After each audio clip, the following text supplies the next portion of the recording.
दिल्ली विधानसभा का चुनाव और लेफ्ट के बुद्धिजीवी, ओह, बुर्जुआ बुद्धिजीवी और बुद्धिजीवियों का आपग्रस्त तांडव। जी, मैं इन्हें हमेशा बुर्जुआ बुद्धिजीवी कहता हूं और ये इसलिए कहता हूं कि ये आम आदमी के बारे में आम आदमी पार्टी के साथ मिलकर 5 स्टार होटल में मंत्रणा करते हैं।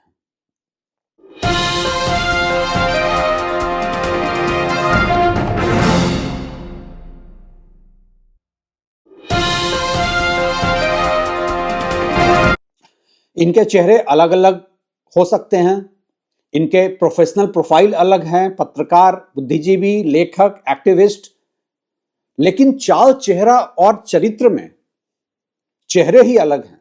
चाल और चरित्र एक जैसा है। दरअसल ये लोग कभी कांग्रेस के थिंक टैंक हुआ करते थे और कांग्रेस पार्टी को डुबाने में इनका ऐतिहासिक योगदान रहा है। आजकल ये आम आदमी पार्टी के अनऑफिशियल प्रवक्ता हैं। जैसे ही आम आदमी पार्टी चुनाव में मजबूत दिखती है, ये लोग कांग्रेस को घेरने लगते हैं और जैसे ही लगता है कांग्रेस अपने पूरे ताकत के साथ चुनाव में उतर रही है, ये लोग सेकुलर पॉलिटिक्स के नाम पर केजरीवाल से मिलकर चलने की सलाह देने लगते हैं। हरियाणा चुनाव में राहुल गांधी ने केजरीवाल से गठबंधन की पहल की थी। हम सब जानते हैं आम आदमी पार्टी की जिद के चलते गठबंधन नहीं हुआ।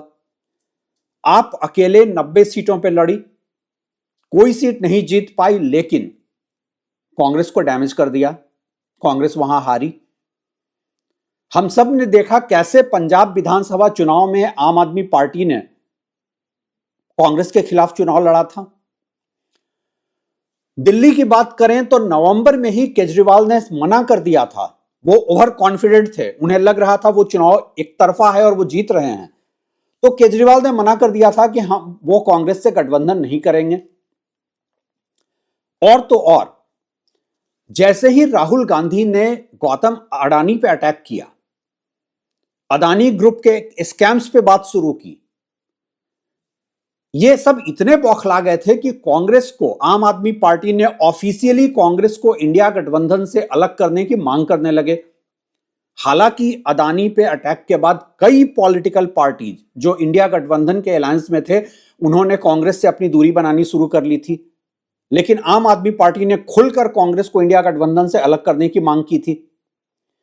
अब इंडिया गठबंधन के नेताओं से यही आम आदमी पार्टी कांग्रेस पर दबाव बनवा रहे हैं कि अगर कांग्रेस पूरी ताकत से दिल्ली की चुनाव लड़ेगी तो हम हार जाएंगे।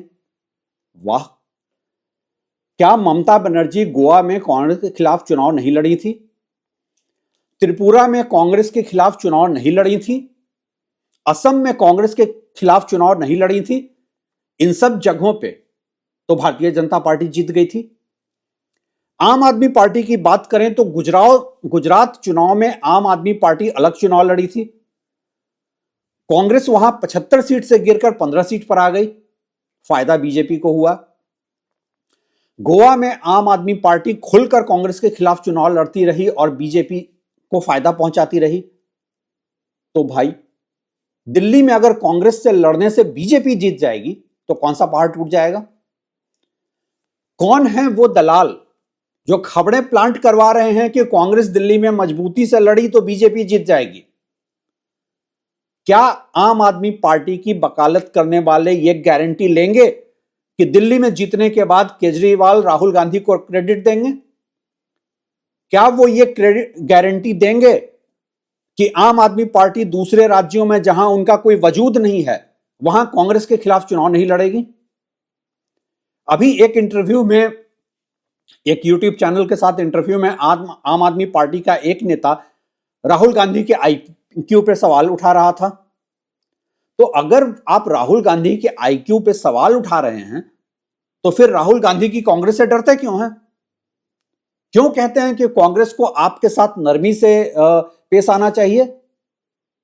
क्या यह है इस देश की सेकुलर राजनीति की सच्चाई?